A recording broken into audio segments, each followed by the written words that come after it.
Welcome back to the deep dive. Today, our mission is, well, it's to sift through a whole stack of really practical material. Yeah, stuff drawn from coaching, from research. Exactly. And we're going to try and build a kind of blueprint, for living successfully, working successfully, especially now in the 21st century. And this isn't just theory, right?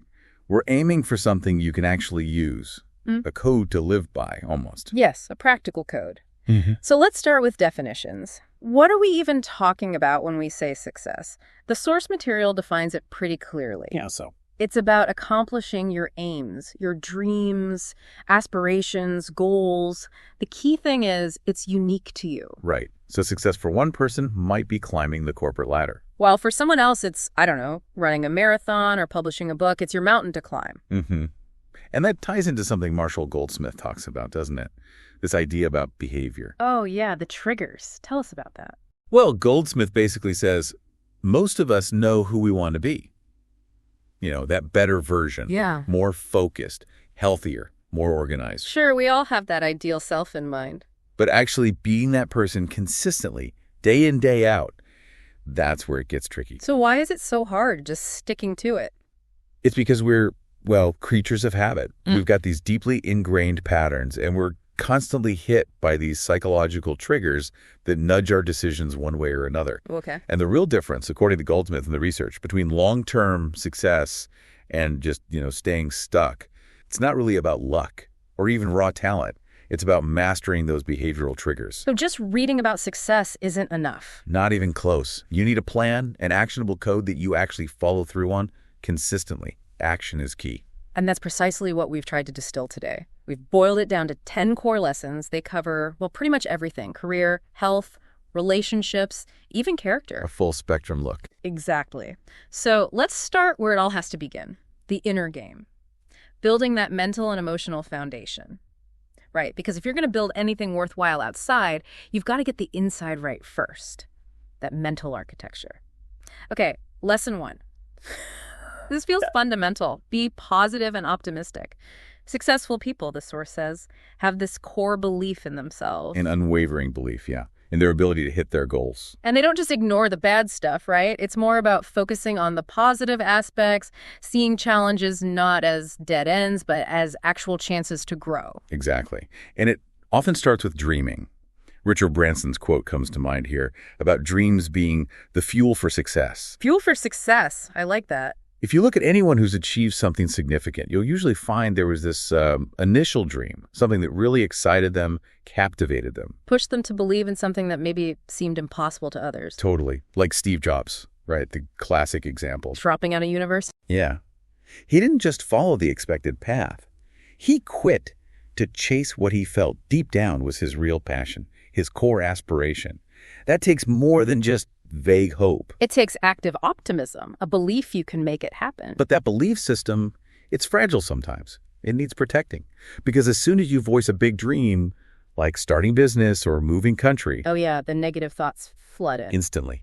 I'm too old, it's too late, I can't risk it, what if I fail? We all hear those voices. So what do successful people do differently? Do they just not have those thoughts? No, not at all. The source material is really clear on this. They absolutely acknowledge the fears. They don't pretend they aren't there. Okay. But they find the strength, the courage, somehow to step forward anyway.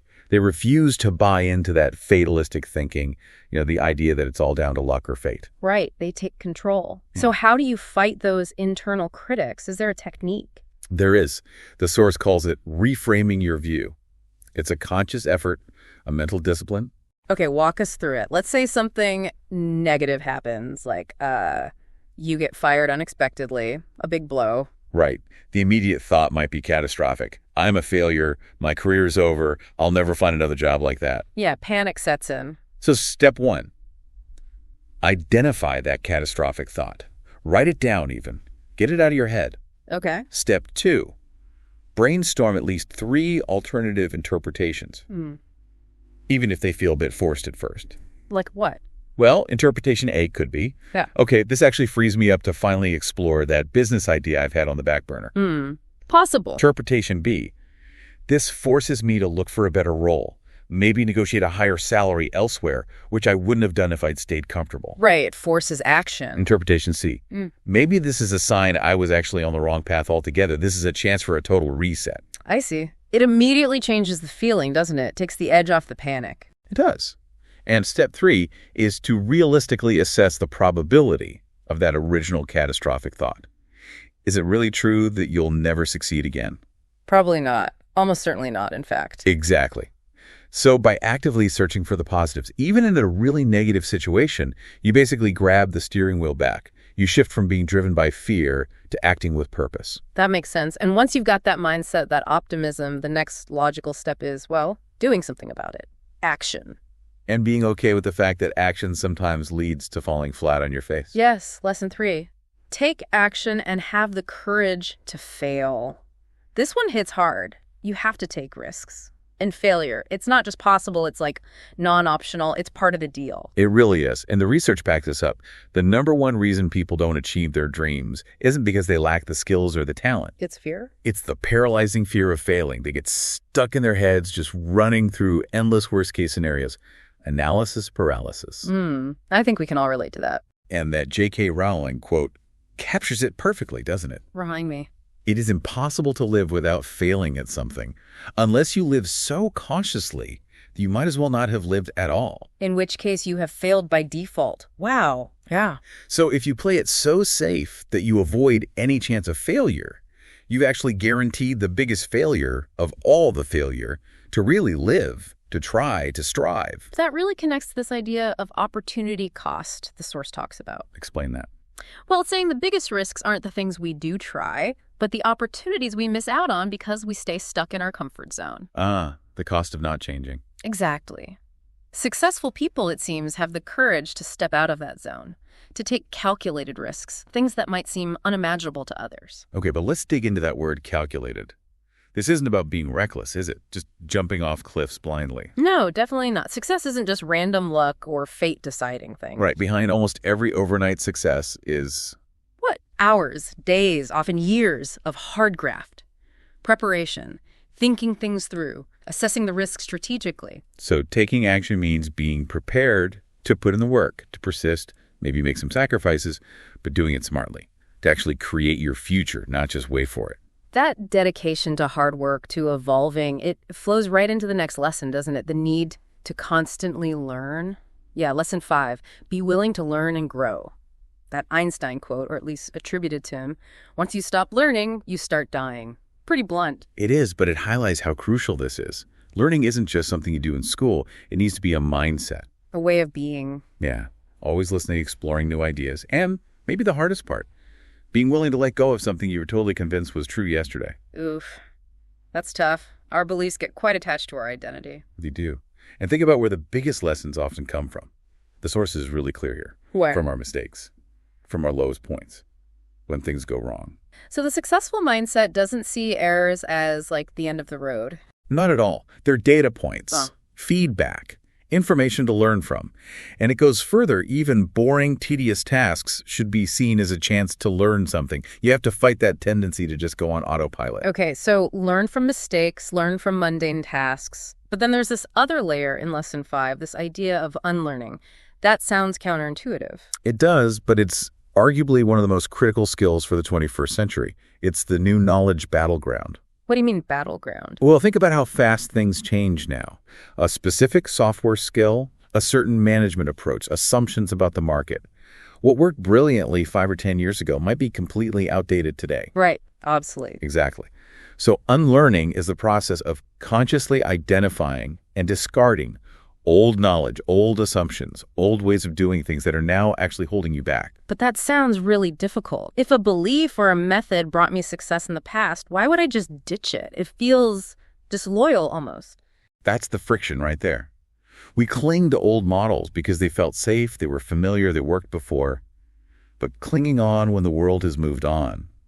The source basically calls it intellectual laziness. Harsh, but maybe true. Successful people have to cultivate this deep willingness to question what they know, to be open to things that directly contradict their past experiences.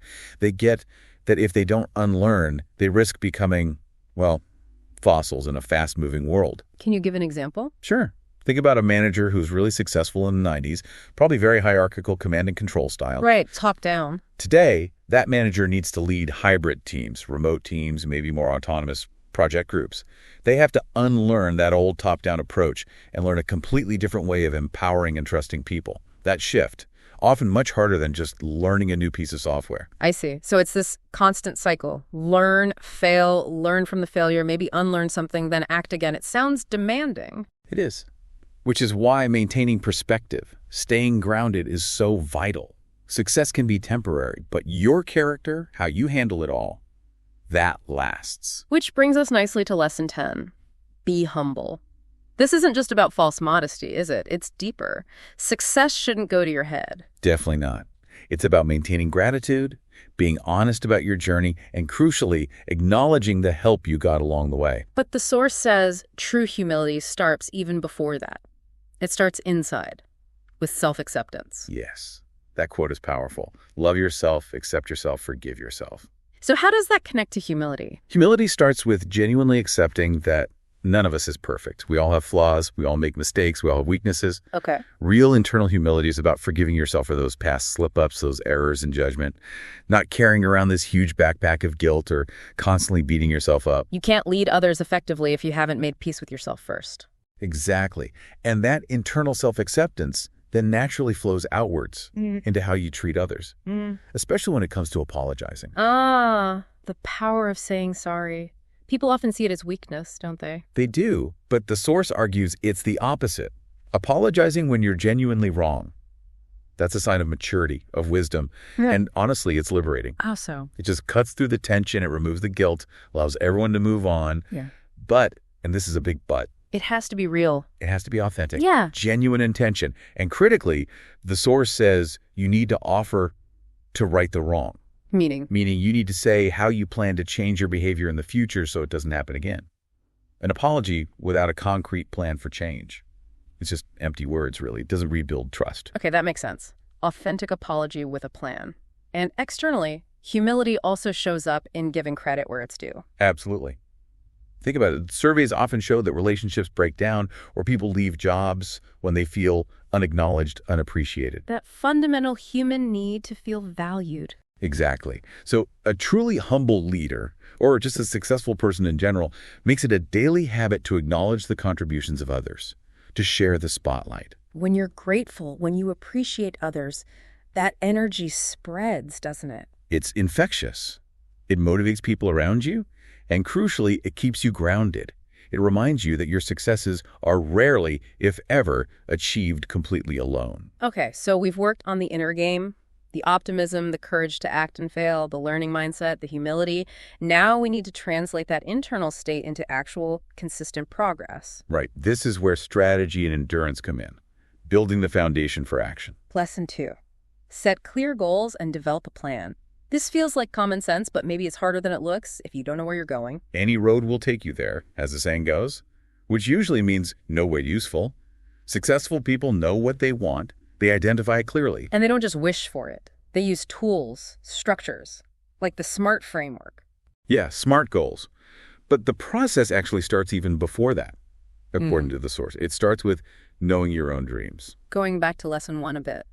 Kind of. Yeah. But making it more concrete. The suggestion is to actively visualize your dreams. Use words, sure, but also maybe doodles, pictures.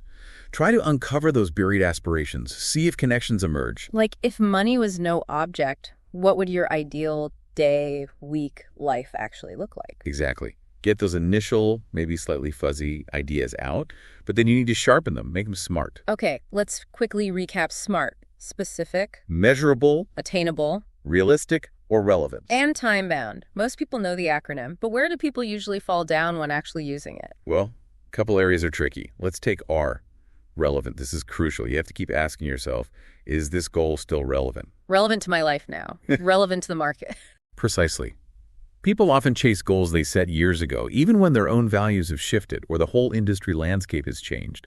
Part of success is having the wisdom to pivot or even abandon a goal if it's just not relevant anymore. Okay, that's a good point. What about T time frame? People often set deadlines that are way too far off. One day I'll. That invites procrastination. So what's the fix? The time frame needs to be challenging enough to motivate you, but realistic enough to be achievable. And critically, it should include milestones along the way. Break it down. So instead of, I want to be a successful accountant. Right. Too vague. A smart goal would be more like, I will pass all my professional accounting exams within 18 months, aiming for first-time passes, and secure an interview for a finance controller position within my current company within 3 years from today. Much clearer, specific dates, measurable outcomes. That creates an actual action plan. Exactly. And writing it down helps enormously. The source recommends keeping a goals journal. Like Richard Branson with his notebooks. Yeah, apparently he carries one everywhere. Just the physical act of writing a goal down makes it more concrete, more memorable. It forces you to be specific, and it helps you track your progress, your persistence. Which is vital, because once you have that plan, reality inevitably bites back. Things get hard. And that's where sheer endurance comes into play. Lesson 4. Be persistent. Don't give up easily. This often seems to be the dividing line, doesn't it, between those who make it and those who don't. It really is. The source contrasts the successful person with, well, the average person who tends to give up difficult things too easily. They hit the first hurdle, the second rejection, things get uncomfortable, and they stop. Right. Persistence is having that mental toughness, that grit, to make just one extra attempt after most other people would have walked away. It demands serious resilience. You mentioned Churchill earlier. People often forget the years of struggle, the setbacks before the big moments. Absolutely. He faced huge political defeats, spent years in the wilderness, but he refused to let those past failures define his future potential. He just kept going. But here's a tricky question the source must address. We're praising persistence, grit, but how do you know when you're being admirably persistent versus just being, well, stubborn? Banging your head against a brick wall. The million-dollar question. When is it time to quit? Yeah. Does the source give us a way to tell the difference? It does, implicitly. The key distinction seems to be this. Successful people are persistent about the ultimate goal, but they remain flexible about the strategy or the path to get there. Okay, explain that. If a specific approach, a particular action plan, is consistently failing, not yielding results despite your best efforts, they don't necessarily ditch the overall dream. They change tactics. Exactly. They pivot the method. They apply their persistence to iterating, refining, trying different angles. They ask, okay, this isn't working. How else can I approach this? Rather than just, how can I push harder doing the same thing that's failing? So persistent on the what, flexible on the how. That seems to be the key nuance. And this whole process, this persistence, it requires a really thick skin. You're battling your own internal fatigue. That little voice saying, just give up. It's too hard. You've done enough. Right. But you're also battling external forces. Cynicism, negativity. When you tell people your big, ambitious goal, you might get reactions like, you're joking, right? Or, that'll never work. Or, who do you think you are? Ouch. Successful people have to learn to shield themselves from that. They recognize that sometimes, sadly, people project their own fears onto you. Or maybe they're even a little jealous of your determination. So you need to consciously build that resilience and maybe curate your environment a bit. Definitely. Seek out supportive people, limit exposure to constant negativity, protect your energy for the actual work. Okay, so we've got the inner mindset, the strategic plan, the persistence. But launching is one thing. Sustaining success over the long haul is another challenge entirely. Right. You need the right support systems around you, and you need to look after the engine yourself. Lesson 6. Surround yourself with positive people. That's saying you are the average of the 5 people you spend the most time with. It feels true, doesn't it? It really does resonate. The people in your inner circle, they either lift you up, challenge you, inspire you. Or they drag you down, consciously or unconsciously. Exactly. So successful people tend to be quite deliberate about this. They actively cultivate a support system of positive, motivated, goal-oriented people. So the first practical step here is probably managing the negative influences. The source says, do not let others bring you down. Yeah.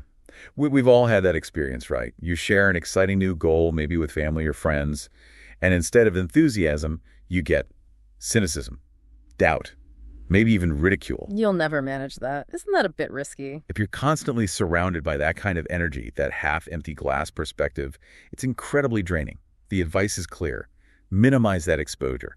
Actively seek out environments and people who reflect the kind of future you're trying to build. Okay, but sometimes minimizing exposure isn't enough. Sometimes you need to make a cleaner break.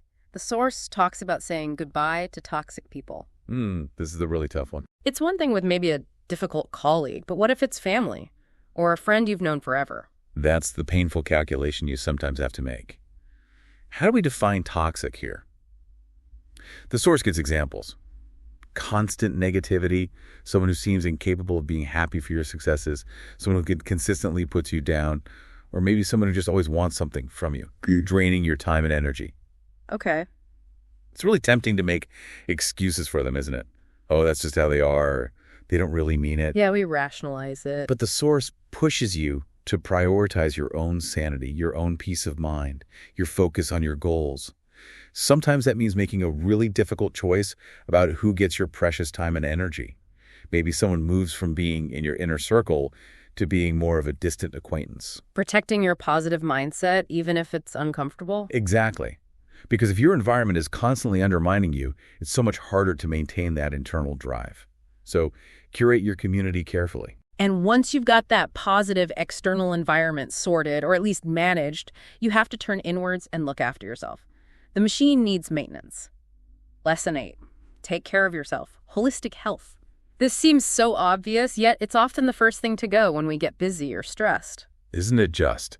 We treat our health like it's expendable. We burn the candle at both ends thinking, I'll rest when I'm successful.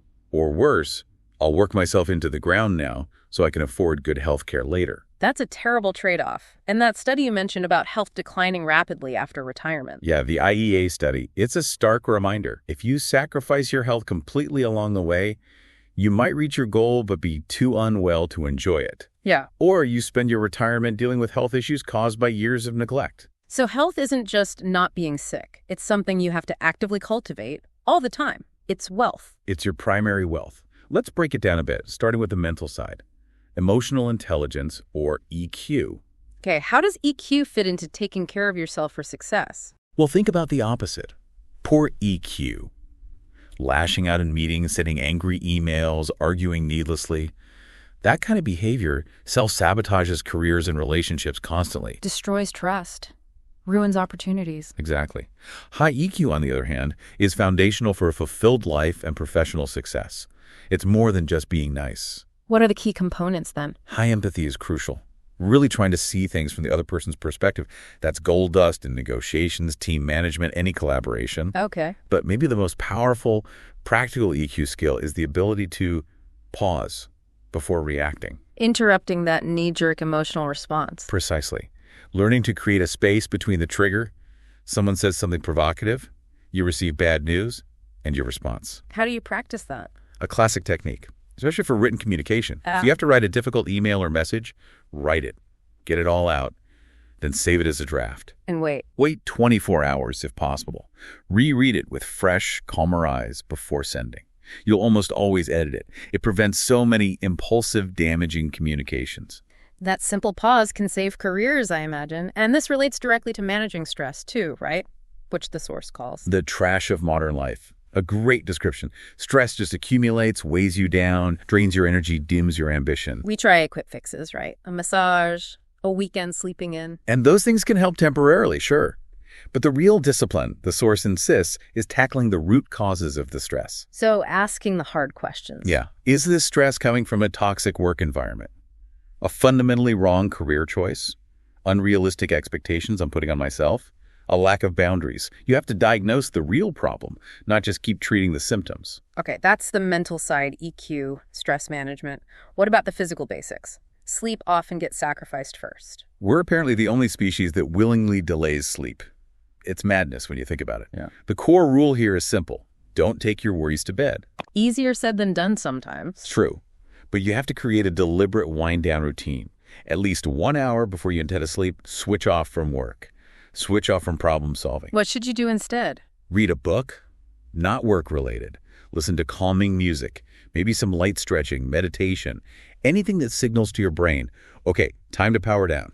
There's also an advanced technique mentioned in coaching, isn't there, about dealing with worries earlier? Yes, the worry journal idea.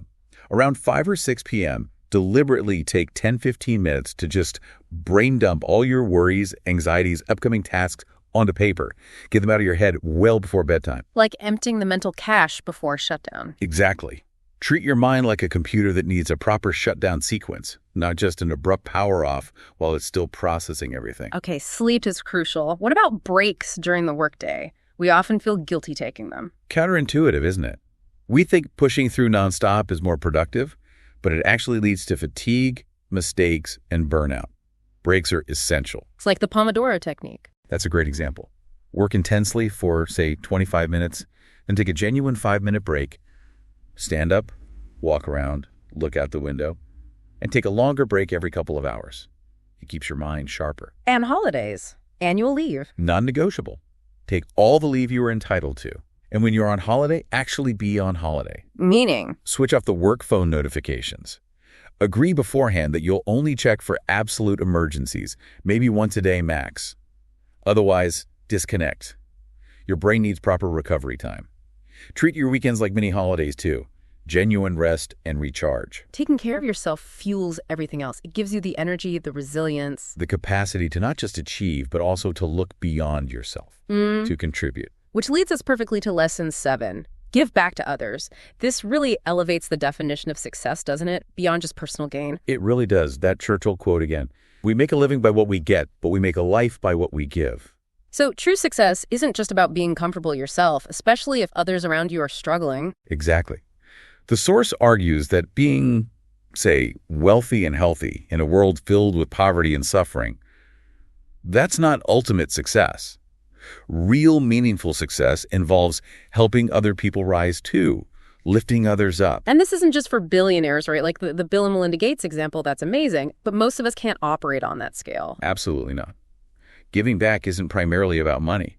Often your time is far more valuable. How so? An hour or two a week volunteering for a cause you believe in, mentoring someone starting out in your field, helping at a local school or community center. That contribution is priceless. And the feeling you get from giving unconditionally, with no expectation of getting something back. The source calls it a wonderful feeling of fulfillment. It truly is. It connects you to something bigger than yourself. So for someone listening who thinks, yeah, I'd like to do that, but I'm so busy, where do I even start? What's the advice? Start small. Don't make it another huge, daunting project you'll put off. Start small today. Could you get up an hour earlier one day on the weekend? Find a local charity or cause you care about online and just offer a couple of hours. See how it feels. Removing the barrier to entry. Exactly. And volunteering has another benefit linked back to humility. How? It's incredibly grounding. When you're volunteering, nobody cares about your fancy job title or your corner office. You're just another pair of hands helping out. It strips away the status symbols and reminds you of our shared humanity. It's a great antidote to ego. Find a cause. Start small. Give your time. Powerful stuff. Okay, we're nearing the end of our 10 lessons. This final section brings us back full circle, really, to the moral compass that needs to guide everything else. Integrity. Lesson 9. Be honest and ethical. This feels like the absolute bedrock, doesn't it? It has to be. Honesty, ethical behavior, they build trust. They build respect. And those things compound over time, creating a solid reputation. Whereas the opposite, taking shortcuts, being unethical, dishonest, it might offer a quick win. Maybe. But the source is adamant. That kind of success is fake. It's built on sand. Success without integrity is like building a house without foundations. It looks okay for a while, but eventually. Eventually, it cracks. It collapses. And the consequences can be devastating. Ruined reputation, lost job, sometimes even legal trouble. That MIT study statistic is pretty sobering, too. The one about lying in conversation. Yeah, that in an average 10-minute chat, people tell 2 or 3 lies. It's just pervasive. Which means the temptation to cut corners, to maybe fudge the truth on a CV or pass off someone else's idea as your own. It's always there. So the discipline is resisting that temptation, knowing the long-term cost. Absolutely. You have to ask yourself, can I live with the consequences if or maybe when I get found out? But even more fundamental than external honesty, the source stresses internal honesty. What's the crucial rule there? Never lie to yourself. You might be able to fool others for a while, but deep down you can't fool your own conscience, your true self. And achieving that level of self-honesty often requires dealing with our past, doesn't it? The source talks about needing to make friends with your past. This is deep work. Yeah. You can't change what happened, the mistakes made, the relationships that failed, maybe hurt you caused or experienced. That history is fixed. So what can you change? Only how you feel about it now. how you interpret it. Making friends with your past means acknowledging it honestly, the good, the bad, the ugly, without filtering it through rose-tinted glasses or a purely negative lens. It requires courage to look back, honestly. It does. It might mean exploring old issues, maybe even seeking help to resolve them.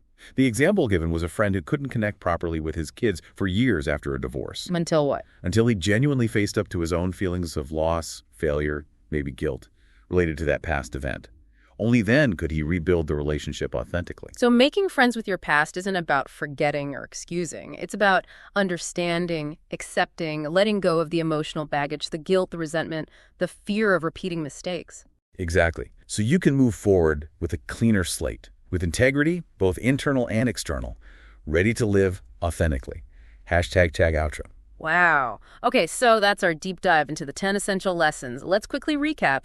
Be positive and optimistic. Set clear goals and plan. Take action and have the courage to fail. Be persistent, don't give up. Be willing to learn and grow. Surround yourself with positive people. Give back to others. Take care of yourself holistically. Be honest and ethical. And finally, be humble. Taken together, it really does form an inspiring but also really practical code for navigating life successfully. And going back to Marshall Goldsmith, we all kind of know the person we aspire to be. This framework, these lessons, they offer a path to bridge that gap, to overcome those behavioral triggers that stop you from actually being that person. Before we wrap up, though, the source material had a couple of extra insights in its afterword, 2 additional sort of capacities needed for enduring success. That's right. 2 final pieces of wisdom, almost like prerequisites. What was the first one? First, always be ready to make sacrifices. This ties into opportunity cost again. Achieving something significant in one area of your life, like building a business or training for a major athletic event or writing a book, inevitably means you have less time or energy for other areas. Like family, friends, hobbies? Exactly. There's always a trade-off. Success demands focus, and focus means choosing where not to put your energy. You have to consciously accept the price of your ambition. Balance isn't a fixed state, it's a constant negotiation. Okay, accept the sacrifice. And the second, final capacity, this one feels quite grounding. It is. It's simply, no matter what happens, life goes on. Life will throw curveballs. Pain, grief, loss, failure, they are unavoidable. Divorce, illness, redundancy, business failure. Yeah. There will be times when you're just coping with shock, fear, sadness. The capacity we need to build is the resilience to accept that even in the absolute darkest moments, life does continue. The world keeps turning, and somehow we have to find a way to navigate forward, even through the pain. Acceptance and resilience in the face of adversity. Essential for the long game. So let's bring it right back to the listener, to you. If those common deathbed regrets, wishing you'd lived true to yourself, worked less, expressed feelings more, nurtured friendships, allowed yourself more happiness, if those regrets are just the sum total of how we live day by day, then the question becomes, what can you start doing differently today, based on these lessons, to ensure you don't end up with those same regrets? How can you apply this knowledge now? Don't wait, as Paulo Coelho put it, in the context of pursuing our dreams. One day you'll wake up, and there won't be any more time to do the things you always wanted. Do it now. That's the final challenge. Thank you for diving deep with us today. We hope this is useful. See you next time.